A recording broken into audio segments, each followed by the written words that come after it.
views and opinions expressed in this program are those of the participants and do not necessarily reflect the views of BronxNet or the program underwriters.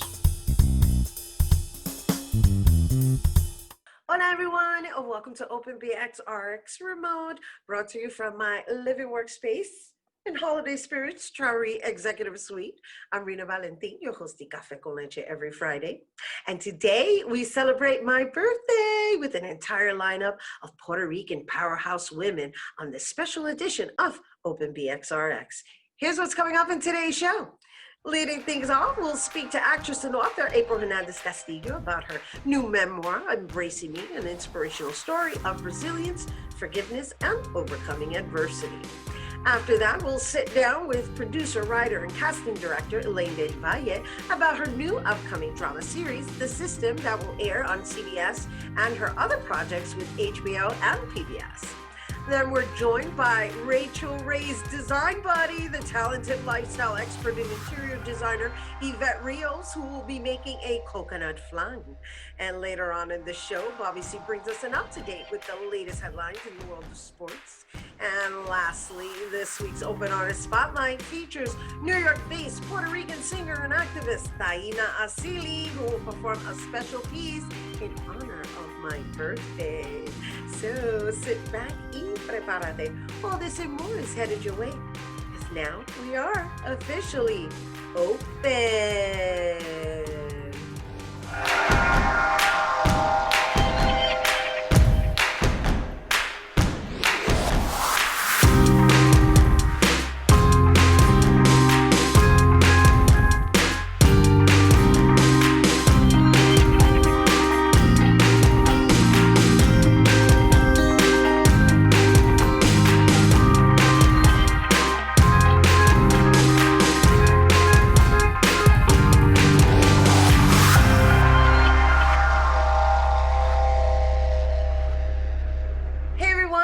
Back to Open. I'm Rhina Valentin, your host of Café con Leche for the next hour, encouraging you to get social with us.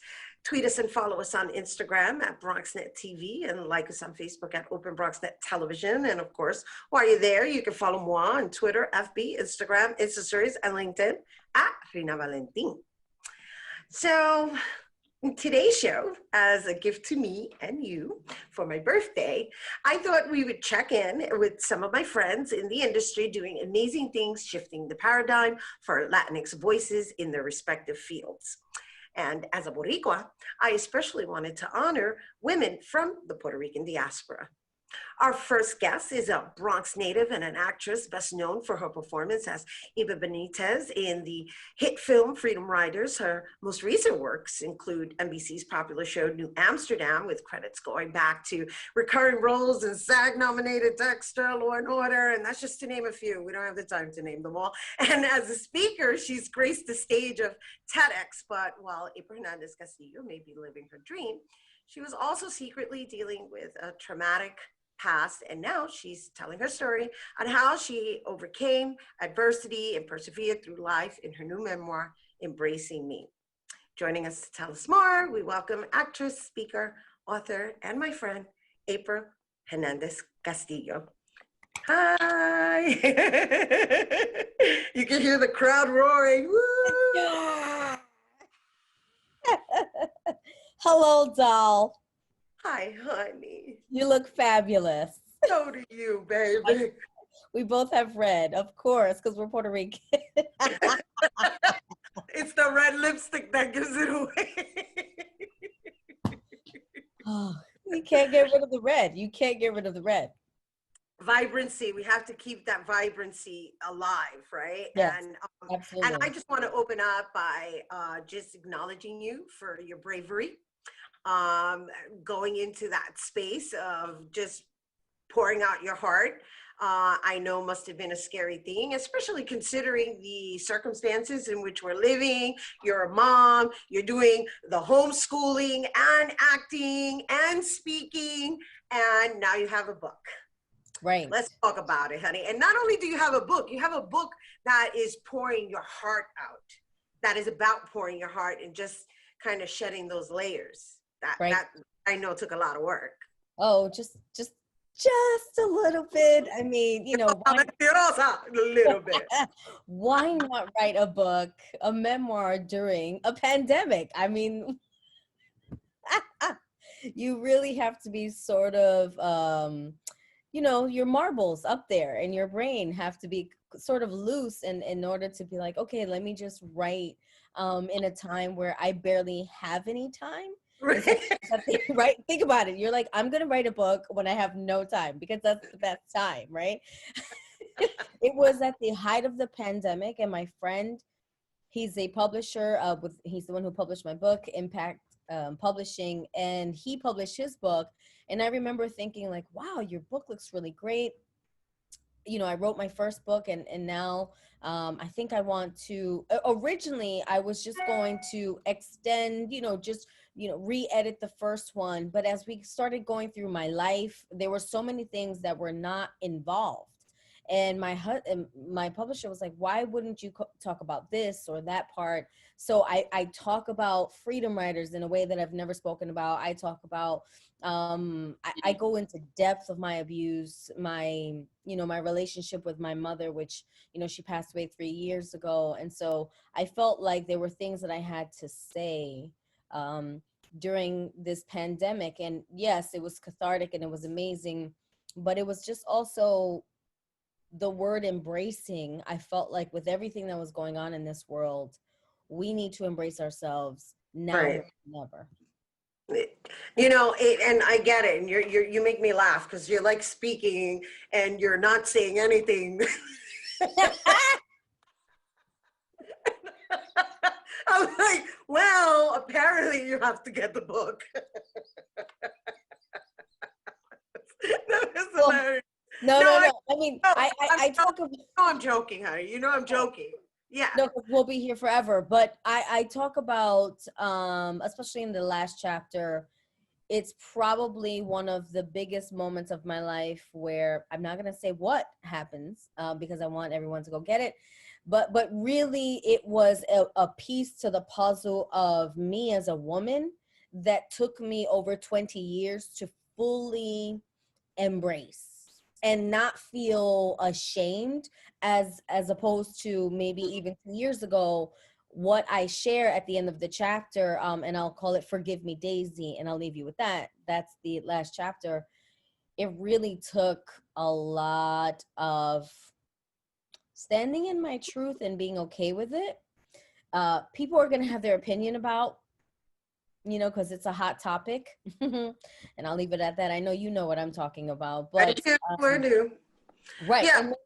And also just like the relationship between my mother and I, it was something that, I shared a little in my first book, but this one, I go deeper. And this book really is about healing, Rhina. It really is, because my dad, he was able to read it and he learned new things. And it was such a poignant moment because he was crying, I was crying. And that's when I thought, wow, this book is really more about embracing. It truly is a healing conversation.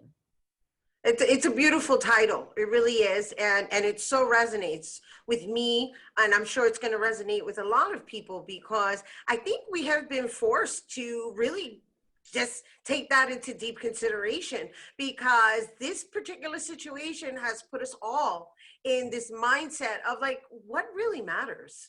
Right. My thing, if you want to say my brand has, and that's what my TEDx talk was about, just this level of transparency that, I experienced only after I sat with my therapist because I was going through postpartum and I was so frustrated with motherhood. And she gave me that opportunity to feel safe and say, well, what do you really feel? And I expressed it, and she said, well, from moving forward, you need to always say that until you get to a place where it doesn't bother you. And so that's what this book is really about, a level of transparency that I think people, that's what I'm encouraging. That's what I hope, That was something, you said something very important there that I don't want people to like overlook. And that is saying it to it no longer affects you as being and making you uncomfortable. Right. And that requires work. You have to dig inside And you have to go, you know what? It just is. And this is what I went through. And people are going to judge what, regardless. We already know that, right? And Right. being in the public's eye, you put yourself in that position, you got to deal with it, right? Right. However, the intent behind it is to maybe invite people to consider that for themselves rather than going like this. Yeah, I mean, we live in this world where, everyone is like, oh, stand in your truth. But what does that really look like, right? Because the truth can be a bit skewed. So it's like understanding where your pain comes from, doing the work on yourself, and then saying, oh, I've come to a level of healing that is what the truth is. I've come to the level of healing that I'm no longer affected by my past, or when I talk about it, I'm not breaking down. And that's what the biggest thing, especially the last chapter, that's when I knew of, like, okay, I can completely talk about it now so freely, and whether you have an opinion or not, it really doesn't matter, because I've healed from it. Right. That's beautiful. And like I said, as I opened, it's very brave. And I look forward to reading it. I can't wait to get my copy. And so, Yeah. huh? Oh, no, go ahead. No, I was going to say before we go, I have Elaine Del Valle coming on after you, and we got to share the big news. We can share it, right? Yeah. We can totally share it now. We can Okay, share it. she's an author, and guess what? Now she's got to work with her daughter in coaching her. Let's share it. Let's share it. Because I don't have enough things to do. I'm an official Uber driver now. I have to drive my daughter around. Yes. So Elaine is an amazing, amazing woman, director, creator, but she's also a casting director. And she cast my daughter in the new show called Alma's Way for PBS, Channel 13, for PBS Kids. This is a huge, huge opportunity. And it really was, I have to give props to Victor Cruz, because he is the one that referred Summer, and Elaine did her thing with Summer. And now, she's about like maybe 10 to 12 episodes in that she's recorded. That's amazing. That's Yeah, amazing. she's following in my actually, she's not following in, she's doing her own thing. She's doing her own thing. Well, she's born into it, is what it Right. is. So it just comes to her second nature. Because she's certainly a natural. I've seen her in action, and I'm so happy for all of you, for everything, for you, for her, for all of us. I mean, the idea really more than anything, and congratulations on that, Mama. Thank you. No, it's big, I mean, it's about a little girl born in the Bronx who, she's Puerto Rican. And what better way than to have someone who's authentically Puerto Rican from the Bronx, not someone who's not, because we know that happens a lot. Right. So that Right. authenticity just adds to it. And I think I don't know if you wanted me to show the book before we go. You let me know when. Oh, yes. Yeah, because we do have to wrap up, and I do want to see your book. I just wanted to at least plug your daughter and the new PBS show that's coming in. But that is April's book, Embracing Me. Look out for it. I know that it's going to be available on her website. Eventually, it'll be available on Amazon. I mean, we've been sharing a lot with regards to what it means to multitask in life while just doing that shadow work, right? Mm-hmm. Oh, I love that. That's what that book is about, shadow work. Absolutely. Thank you. All right, my girl April. Woo woo. And I was gonna sing happy birthday to me with you. Oh, right. Okay. No, we'll do that. Unless you want to wish me a happy birthday. Of course. Oh my goodness, what a year. What to a happy, happy, happy birthday to one of the most fabulous, wild, lovely women who always knows how to rock a red lip. Thank you, Mama. All right, you guys. Once again, Embracing Me, the memoir by April Hernandez Castillo, is available on ahcspeaks.com. For more on April, you can visit her Instagram at April L. Hernandez. We do have to take a quick break, but when we return, we'll speak to director and producer Elaine Del Valle. Don't go anywhere. Hey everyone, and welcome back. Our next guest is a New Yorican who got a lot of attention for her one-woman play, Brownsville Bred, which she later turned into a novel. And now she's working on new projects, including her development deal with CBS for her new original drama, The System, a story of a social worker navigating the broken New York City system. And her short film, Princess Cut, is now airing on HBO. And she also led casting for the new upcoming PBS animation, Alma's Way, that depicts a family from the Bronx. Without further ado, please welcome producer, director, and casting director, and writer, Elaine Del Valle. And I forgot to say this time, my friend. Ay, ay, ay, mija, when do you have time to sleep? I sleep very well most of the time. So it's most of the time I sleep very well, unless I start binge watching something, and then I just don't want to let it go, because watching television now, writing for television, watching television is like my job, and casting is also, watching who's out there is my job. So just as a storyteller, I like to make sure that I get my watching time so that I'm up on everything. And so I sleep most of the time, unless I'm binge watching something. Then I'm known to go until till I have to shut my eyes, like 2, 3 in the morning, and I'm watching. I think we're all guilty of that a little bit, right? That's the new thing. It's like binge watching. I do the same thing. I get stuck, and I want to keep going until I'm getting towards the end. But I do want to say, darling Elaine, and thank you for making the time to be with us today. And we've had you on previously on numerous occasions. Thank you for that. Years. Oh, our pleasure. And I just want to acknowledge you for the climb that you've done. It's absolutely phenomenal and inspirational to just watch you build, and just really experiencing the difference that you're making within just being a voice and making sure that we're heard from this authentic place, right? And I guess that speaks to your writing and your casting. I mean, it speaks to everything you're doing. But in this business, it's a little tricky, and I think finally, possibly, there's a dent being made, and it requires like us to be in other areas of the field, not just in front. Definitely. Well, that's what started my career behind the scenes. As you know, I was an actress first, very successful in the commercial markets and voiceover markets, but I was having trouble in the legit markets. And so that's what started my writing, and that's what helped me to create Brownsville Bred. I didn't know what I was writing, but I knew that it was coming from an authentic place where I came from, because I felt so misunderstood by the casting directors out there, by the entertainment industry as a whole, and also by the available material that was out there to be working on. It just became just a glaring hole. And this has been a conversation in the Latino markets where our authentic voices are not being heard for so long now, on the indie actor side. For Right. So long now. I've been having this conversation for well over 25 years.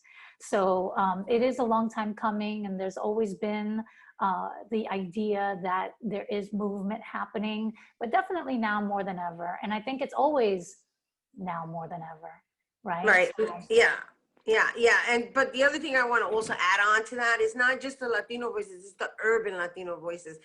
That's one of the things I adore about you the most. Is like that rawness, that, like, this is where I'm from, and this is the voice I know. And guess what? This is the stories that I feel should be told.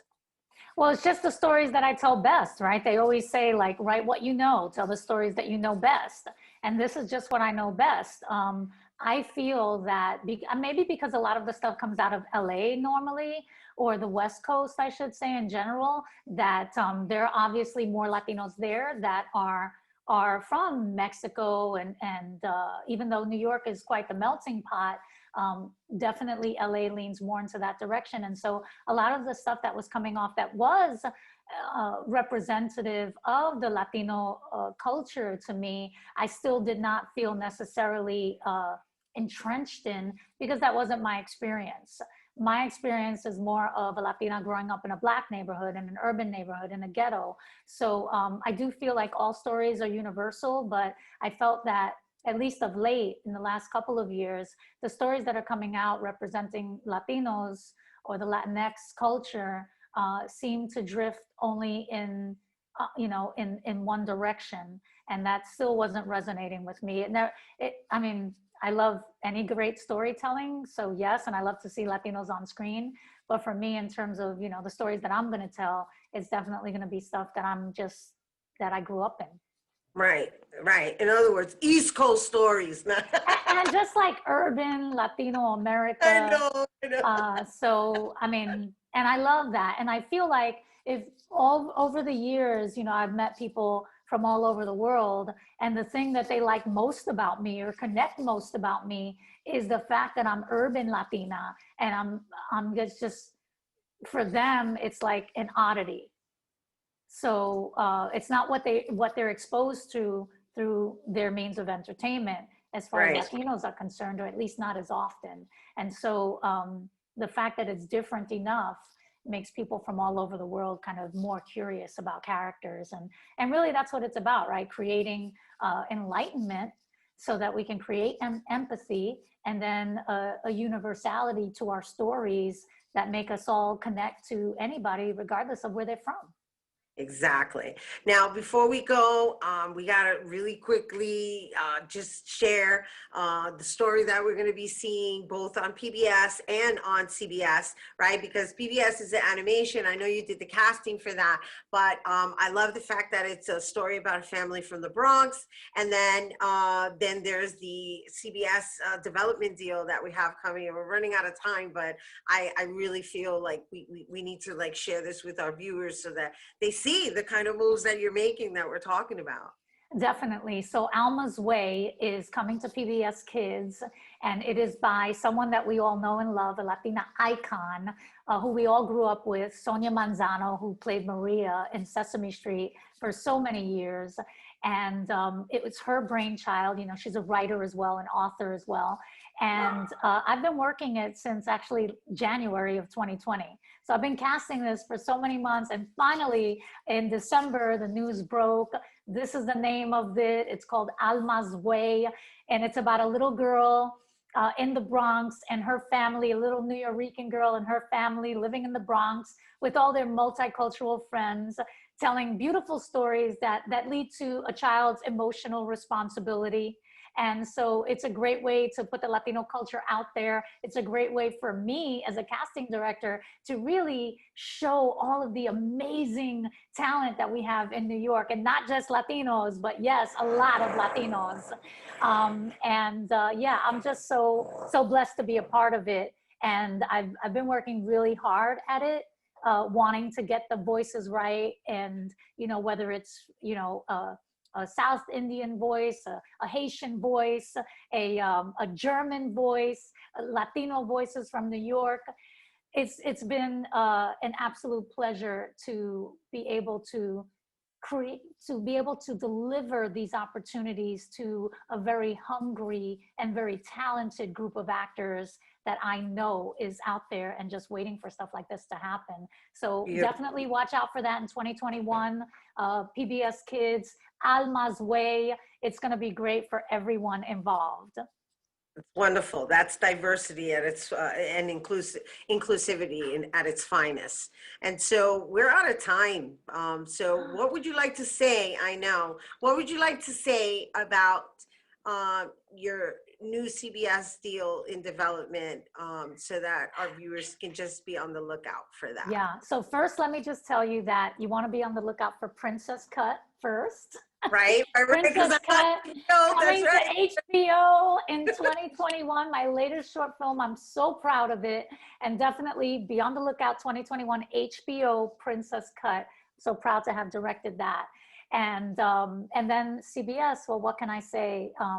I am so very honored that the likes of CBS, the network, the studios, Jenny Erman, who's the creator of Jane the Virgin, Sutton Street Productions, Andrea Navarro, they got a hold of what I was working on through Andrea, who's a Bronx-born New Rican as well, a champion of all women. And she brought it to the right eyes. And I'm just very lucky. You know, it's when opportunity meets, what do they say, when you're ready, and then the teacher's there. Like serendipity. Everything happened all at once. And I'm just very lucky that I just keep working hard toward things. And then thankfully, people are noticing and giving me the opportunity to show them how hard I work and that I can do it. I remember a showrunner told me last year, he was like, Elaine, like, you're in this club already. You just don't realize it yet. You're already working to that degree and you just don't know it yet. Like, you don't realize you're there. And I felt that way for a while. So I think in the end, I just want to tell everybody and encourage everybody, if you just keep on working, keep working, don't try to do anything, just follow your heart, your instincts, work really hard, and people will notice eventually. And you just have to keep doing it and not give up. And even if that takes, like for me, 25 years of doing it, you just have to keep on doing it. Do it right. The name is what's of value. That's it. That's what's up. And she is in the club and we are proud to know her. And we are so proud to bring her here to you guys. Be on the lookout for all of her work. I know I'm very proud of you. And thank you for being here on my birthday episode, Elaine. Happy birthday. Oh my goodness. That's what I have it on my calendar to attend tonight. So happy birthday to you. And thank you always for Bronx.net for definitely highlighting my work. Thank you. Always, always. Un abrazo.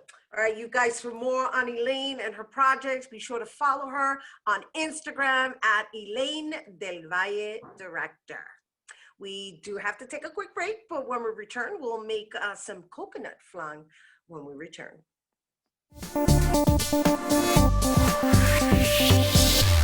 Hey everyone, and welcome back. Once again, today we're highlighting powerful Puerto Rican women for my birthday, and our third guest is endearingly referred to as the Latina Martha Stewart, Evette Rios. She's a TV host, a lifestyle expert, a writer, native New Yorker that believes that a more stylish, creative, and delicious life is something everyone can afford. She is currently the host of a Facebook Watch show called Slice, and is hosted on many lifestyle networks, if not all, including A&E, HGTV, TLC, FYI. With her regular appearances on Rachel Ray, she is known as her design buddy, and today she's joining us to show us how to make coconut flan. Sí, that's right, flan de coco. Flan de coco. In English, that would be coconut flan. Yeah. Well, happy birthday. First of all, I am so proud and thrilled to be part of your lineup. This is wonderful. I'm so happy to be here. Well, thank you for inviting us into your kitchen today, my dear. Yes. Magnificent. Okay, so I just want to show you quickly what's going on here. So, you know, the thing about flan is it's got that caramelo on there, that drippy caramel. So easy to do. You're basically going to add 1 cup of sugar and a 1/4 cup of water. But the trick here is you don't use a spoon to stir it. You just kind of, you know, go spin it around like that in the pot. You want it to come to a boil and it's starting to make those nice bubbles. And it's going to get kind of a golden brown color. My mom, does your mom make flan? Is she a Yes, flan my mom is an expert in flan, yes. I just love how you just jumped right into it. You're like, look, Rhina, I'm already stove. This is what we got going on. All right, so keep going. I know we don't have much time. So, and flan is so easy to make. You know, really, it's like the eggs are going to be the binding ingredient. So for a typical flan, 10-inch pan size, it's 3 eggs. And then really you can kind of use whatever you want. I used sweetened condensed milk, a can of that, a can of full fat coconut milk, which is 14 and a half ounces, and then 3/4 of a cup of leche condensada, which is oh my God, the best stuff ever. And so you put that in there, and then you mix it up with the 3 eggs. You're gonna add a little vanilla, a little salt, and then when you take it out, the big thing is you want to strain it, because then it gives it that real silky flavor. Do you I've heard you really like flan. I love flan. Okay, perfect. Do you make flan yourself? No, my mom makes flan. Good. You don't have to worry about it then. That's excellent. Okay, so this is like good to go. You can turn this off. The bubbles are going to break down, and then you pour this right into your pan. You need to pour it immediately, because if you wait too long, it gets real hard, and then it's just not cute. It's not cute what happens. So can you share what you think is the secret of making a good flan? What do I think is the secret? What is the Honestly, secret of making a good flan? Because anybody can make flan, right? I mean, if we had to associate it with something, it would be custard, but it's got this authentic, like, rich, almost coffee flavor something. yes. You know, I would say that the secret is, I mean, for me, you kind of need to like burn the sugar a little bit. Like you want it to be like this kind of amber color. Like I don't like it just caramel. I like it to have like a little bit of that like bitterness, because I feel like that with the sweet is like perfect. Because if it's too light, it's not, you know, it's like sweet on top of sweet on top of sweet, and you don't get that. The other thing I like to do is add like a little bit of lemon zest to it. My mom does that, and she makes it like has that a little bit of like dimension to it, and I like that too. Oh, well, you know, I'm hoping you're inspire me to want to actually take the chance and the risk of making my own flan. It's very challenging when you come from a home that makes like superb flan. I know. Try and attempt to duplicate it. It is not easy. You're 100% right. It makes you feel like stressed out, you know? And that's why I went with the coconut flan, because my mom makes like the traditional flan, and I'm not gonna like mess with her recipe. Because everybody, whenever we go to Christmas parties and everything, everybody's like, "Ay, Nix trajo el flan," you know. Everybody gets excited, so I can't mess with that. And the same with like her coquito. Like I can't. I'll just do something else. You know what I mean? Why compete? I can do something different. A vegan coquito, maybe. Yeah. It's your own. I get it. Trust me. No, you can't. What are the next steps, darling? Okay, cool. So wait, once you got it all mixed up, so I wanted to have it in like stages for you, but it wasn't in the cards for me today. But like once you've got it mixed up, you just mix all those ingredients together. I can give them to you so you can put them on your website, and you know, and for anybody who's interested. And then you just put it into the pan on top of the caramel. So like I put the caramel down like this, and then you're gonna put it on top. And then I've got one that's been chilling, so I want to show you what it looks like.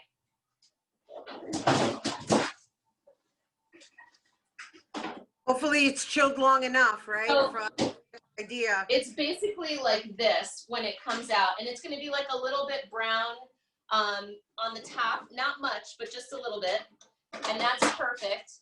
And then what you want to do is you want to, before you take it out of the pan, you just want to cut around the outside so that it comes out nice and easy. And I cooked it at 3. Take it for Evette? 320. It's 325 for like 50 minutes. It's going to take a while, like 50 to 55 minutes, depending on your oven. But literally all you do is add the ingredients. Like it's not too hard to make at all. It's super easy. You just put the ingredients together, and then you put them, you know, in the oven. I shoot. Well, I mean, you get the idea. It didn't turn out perfect. It wasn't really. Gosh, I'm sorry about that. You know, I should have left it cooling just a little bit more, but there's that caramel on there. And then one of the things that I like to do is I like to top it with a little toasted coconut like this. And it's not so pretty, but it's freaking delicious. And I'm going to cut you a little piece because I know it's your birthday and I wanted to celebrate with you. Oh my God, you're gonna celebrate in my honor. So I'm gonna be here with my cupcake while you oh no, está muy caliente, bendito. I needed to let it set up for a little bit more. I'm so sorry. But here you go. Happy birthday, Mama. Oh my gosh, thank you so much for making the time to do that for me. Muchas gracias. So how does it feel? How does it feel to have another a pandemic birthday? Oh my gosh! Well, this is my first pandemic birthday, and hopefully the last. I'm in good spirits, sharing moments with friends like you. Thank you. I really, truly, dearly receive that, and thank you for lighting a candle. You can blow it out on my behalf. Let's do it together. Yay! Feliz cumpleaños. Yeah. Oh my God. Thank you, Evette. Oh my gosh. Thank you. That Rios over there multitasking like we all are. Oh my gosh, like the best of them. Geez. Oh my goodness. I just Thank want you, Mama. where to find you for more on Evette Rios. You can find her on EvetteRios.com and also follow her on Instagram for more recipes at Evette_Rios. Okay. Yeah, thank you. You're welcome. Don't go anywhere, you guys. Bobby C's weekly sports roundup is coming up next.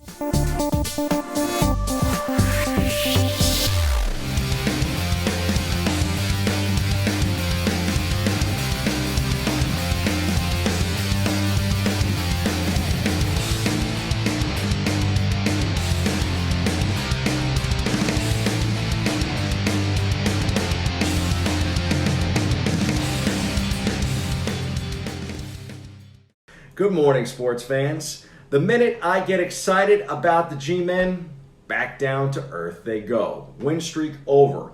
I'm going to blame it on quarterback Daniel Jones not being 100% off the bum hammy, or maybe I should simply just blame myself. A 26-7 loss to the Arizona Cardinals and former Fordham star Chase Edmonds is a reality check for Big Blue. They need more from Jones, and the margin of error is slim for a team built on defense.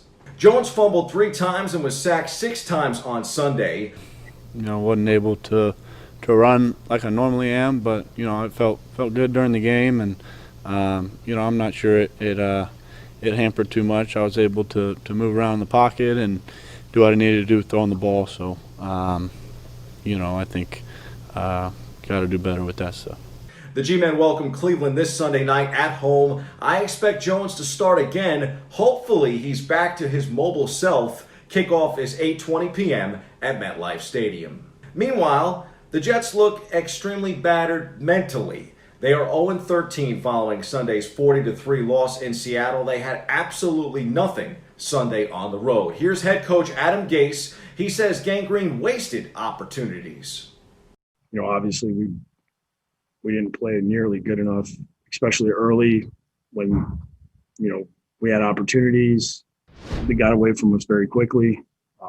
And when you have chances against a team like this, you better take advantage of them. Over in the NBA, the Brooklyn Nets and the New York Knicks are hoping to get off to super beginnings with the season looming. Nice start to the preseason for the two locals. Nets head coach Steve Nash talks about the importance of preseason unity as well as scheme and player combos from a coaching perspective. The guys need to continually adapt to the demands. That's still really important with a short camp, 2 exhibition games, and then into a condensed regular season. That's pivotal for our long-term health and safety. So they need to play and to adapt to the rigors. They need cohesion. But then, obviously the priority for us is always going to be how we defend. So if we are continuing to build, give effort, buy-in, and connectivity at the defensive end, that's first and foremost. But a little bit of everything. We want to see how it goes, how it feels, how it looks. What combinations work well together, what rotations are possible, things like that. The Nets face the Celtics in Boston today, while the Knicks are home to face Cleveland. New York native Obi Toppin has been all that and more in the preseason. On the baseball diamond, the Mets are making moves daily. The Amazons introduced new general manager Jared Porter this week. The 41-year-old spent the past 4 seasons with the Arizona Diamondbacks as the club's senior vice president and director of professional scouting. He's got some resume. In his first year with the Boston Red Sox in 2004, he won the World Series. Over the ensuing 12 seasons, he won 3 more with Boston and the Chicago Cubs, earning 4 rings that he keeps locked away as reminders of what it takes to win it all. Jared expressed how important it was to bring talent into the organization, not only player talent, but front office talent across the board.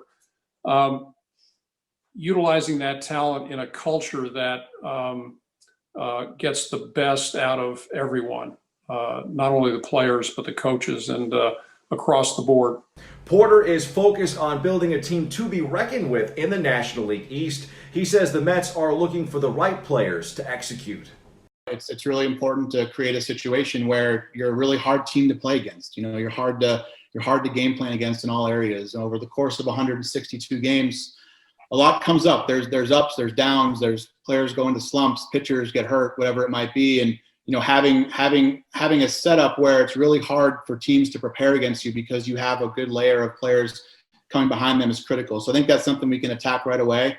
That's a huge part of it. And then, the cultural part's big too. It's important to start to build a winning culture. The first major free agency addition comes behind the plate. The Mets officially announced that they have signed catcher James Mccann to a 4-year deal worth $40.6 million and a $600,000 signing bonus. Mccann hit .276 with 25 homers, 29 doubles, and 3.8 wins above replacement after joining the Chicago White Sox in 2019. He had 7 homers and a .289 batting average this past COVID-19 reduced season. The Yankees, too, are working on their offseason, which includes bringing back free agent DJ LeMahieu. We caught up with manager Aaron Boone this week during baseball's winter meetings, now virtual like pretty much everything else. There's not much more to say about DJ other than, I think if we look over 2019 through 2020 and did a 2-year MVP in the American League, it's probably him.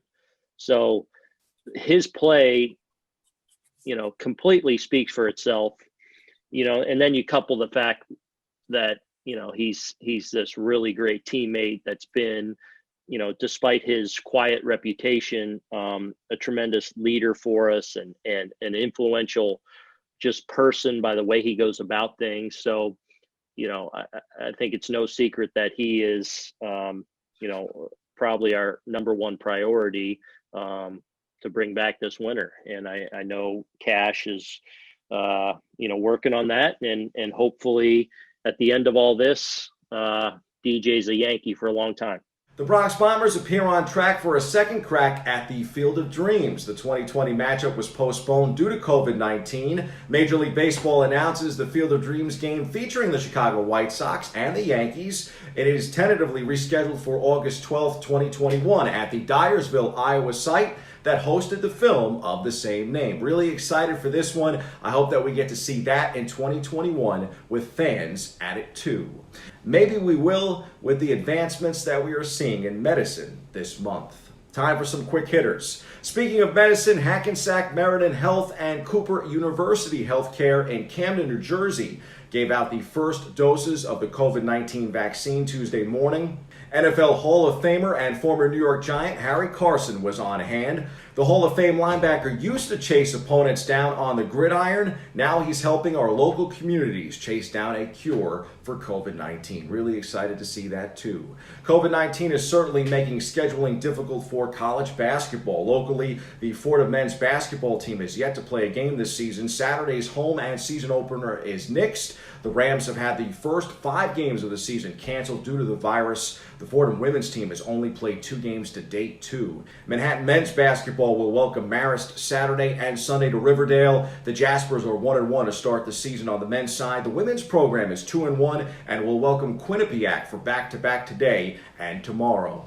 And for our hoops junkies here in the Tri-State, keep an eye on the UConn women's basketball team, too. They have some recruiting class and should very much be in the thick of things again this year. And on a final sports roundup note, Cleveland's Major League Baseball team announces it will drop the Indians nickname in place for more than a century to unify their community, a decision quickly praised by Native American groups. The name change will go into effect in 2022. Cleveland likely will go with a non-Native American nickname for the baseball team.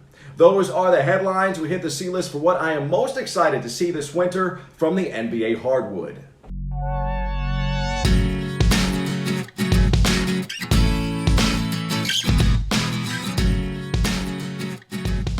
On Monday's show, I mentioned how I believe Obi Toppin will be the NBA's Rookie of the Year. I am beyond pumped to watch him play for the Knicks. But as big a fan as I am, I must admit I am most excited to see what unfolds in Brooklyn. Toppin is a piece for the Knicks and hopefully a step in the right direction. But the Nets are truly knocking on what should be either the Eastern Conference Finals or the NBA Finals. That will be tied to the pairing of Kyrie Irving and Kevin Durant. Those two are what I am most excited to see this upcoming NBA season. It's been nearly a year and a half since the two superstars both signed with Brooklyn, a move that promised to reset the balance of power in the NBA's Eastern Conference. But with KD recovering from a ruptured Achilles tendon, it wasn't until this past week that basketball fans finally got to see the two stars on the same court at the same time. Durant and Irving both look sharp in the preseason, but there are still plenty of question marks about how they will coexist together. Mix in first-time head coach Steve Nash, and it's clear the season in Brooklyn will be anything but boring. What are you most excited to see this upcoming NBA season? Hit me up on socials and let me know. Don't forget to tune in on Monday morning's Open. We'll have more on the NBA with Slam's Franklin Kaye. That's your look at sports. I'm Bobby C. Happy birthday, Rhina. More Open back after this. Do it. Anyone can pull it off. It'll be LeBron, but they're going to have to get creative and be very careful with, how they manage minutes and all of that, especially on back-to-back. So it's going to be exciting, man. Just,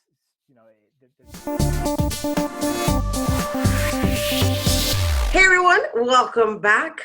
Our last guest is a Puerto Rican singer, filmmaker, and activist who is all about carrying on the tradition of her ancestors with her powerful voice.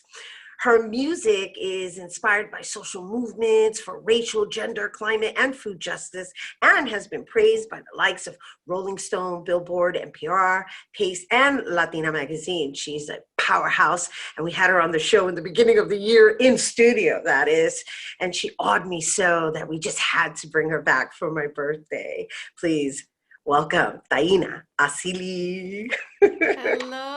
Hello. Oh my goodness. Thank you so much for having me back, and happy birthday.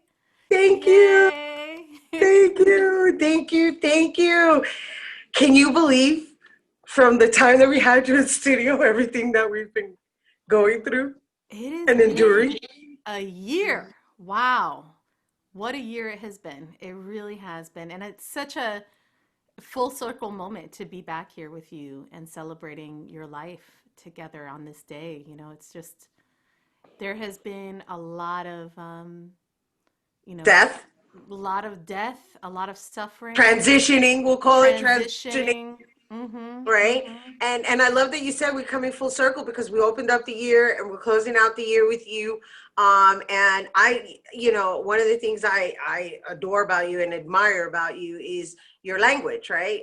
We both resonate with transformative language consciousness. Mm-hmm. And I don't think we got to dive into that too deep enough the last time we had you on. Aside from the fact that your music speaks to my soul. When the minute you sing, it just like every single hair in my body stands up, and it's almost like I'm home. Like I'm home at some other time in some other place. Like there's this transportation that happens to me just listening to you, and so to have you here today, it really means a lot to me. So thank you, Taína. Thank you so much.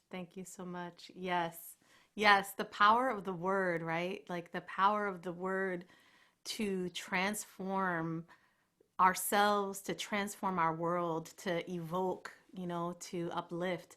That's something that goes as far back, as our ancestors, right? Our Boricua ancestors, our Taíno ancestors, our Africano ancestors that taught us that power of the word, right? Through the areitos and through bomba and through plena, and we just keep that moving into today. This powerful word energy that can really affect change, and we see that, and we need that right now more than ever. I know, and that's what I mean. Like as far as your consciousness within the music that you create and the lyrics that you sing, and while they are almost like a fused version of ancestry and folklore, it's all una mezcla of consciousness at the end of the day. And so while music is, it's a universal language, when it's a music that is also feeding the mind simultaneously, it's really, really magical. It really is. Obviously I'm in awe over you, and I can't stop saying enough that I'm so happy that we're closing out and you're here for my birthday episode. I love everything about you. I do. Thank you. Thank you. I love everything about you. And I also love, I think from the moment we met, we felt that vibration, that energy, that connection, your genuine spirit. You bring such a love and a light. You exhibit it, you share it so generously with us, on screen and off screen. We feel that it's so genuine. And you too, with the power of your words and the impact that you have, we're just so grateful. I'm so grateful, and I know I speak for many, that we're so grateful for what you share and what you do in this special craft that you carry through this particular media is just a gift. So thank you for taking us and carrying us through 2020 with your work and your art and your craft. Oh, wow. That really hit me hard because it really does mean a lot to me to make sure that we remain relevant, right? And that our voices are heard, and that we are seen, and that our work is recognized, and that our culture is a contribution. And sometimes, people get caught up on the high celebrity or A-list status, whereas, without even bringing the word celebrity into the equation, it's just a matter of being a contribution. As artists, we are contributing energetically to the elevation of humanity, period. Yeah.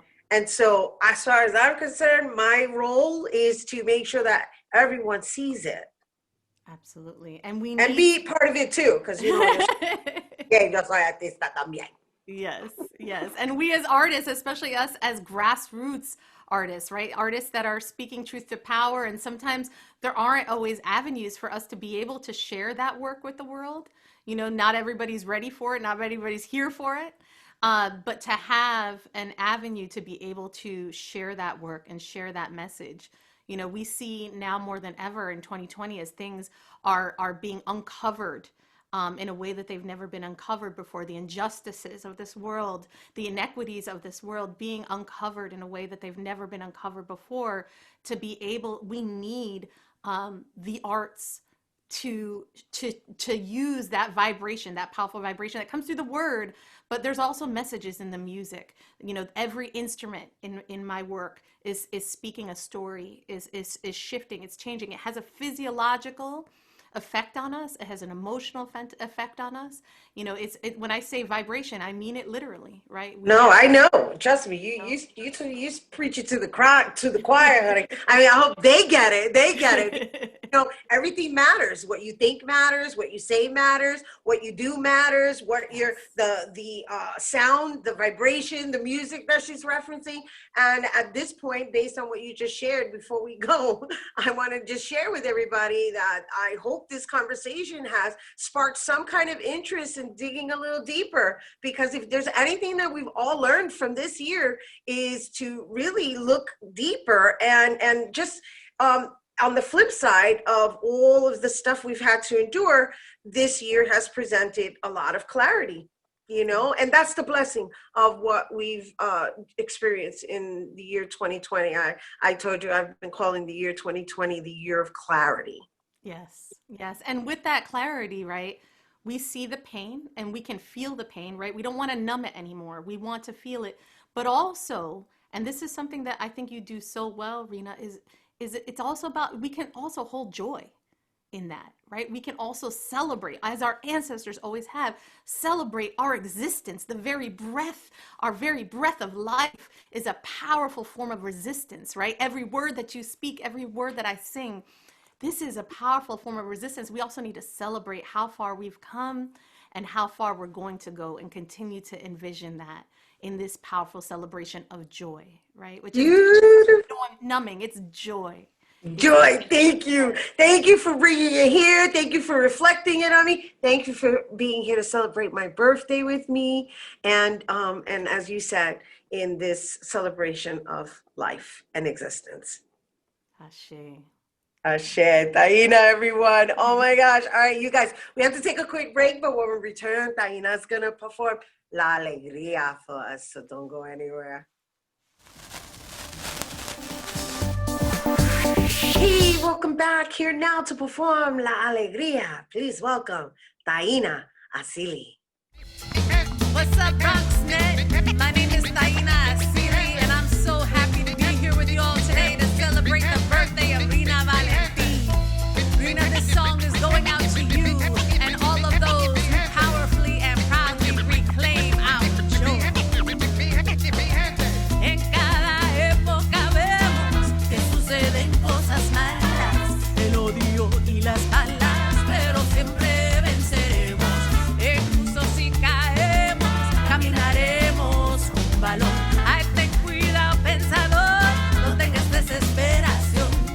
Protege en tu corazón la creencia en el amor. Nadie puede quitarme la alegría. Nadie puede quitarme la alegría. Nadie puede quitarme la alegría. Nadie puede quitarme la alegría.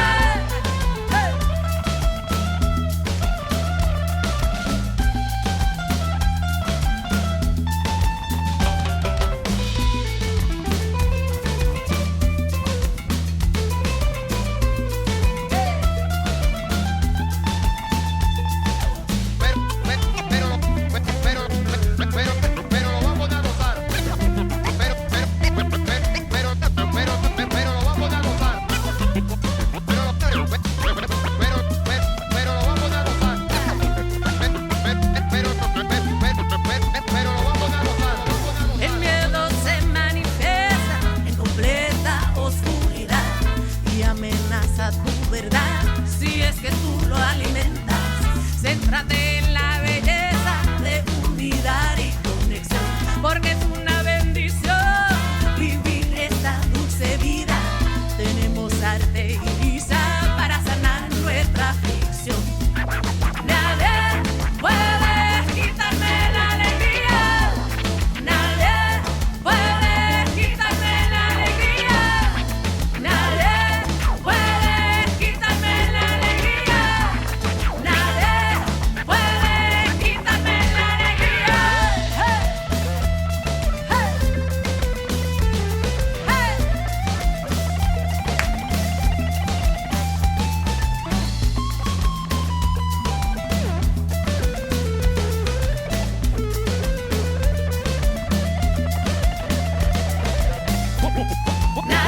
puede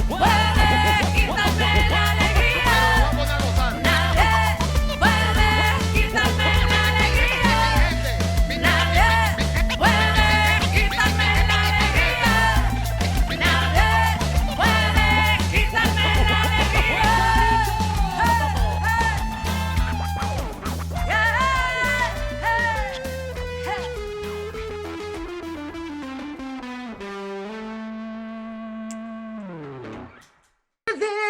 Quítate la alegría. Oh my gosh. Oh my gosh. Gracias, Taína. Oh, thank you. What a beautiful birthday gift. I'm so feeling it. You guys, I hope you enjoyed it. If you want more on Taína, you can follow her on Instagram at Taína Asili. That is our show today, mi gente. Thanks to all the ladies for joining us today, making my birthday special a la virtual, right? Virtual, that is. Thank you, Elaine, April, Evette, Taína, and to you, our viewers, for tuning in. If you missed any part of the show, you can check out the Recablecast tonight and 24 hours a day at BronxNet.tv. I'm Rhina Valentin, and from all of us here at Open, may the universe provide paz, prosperity, y amor, and bueno, here's to celebrating life. Adios.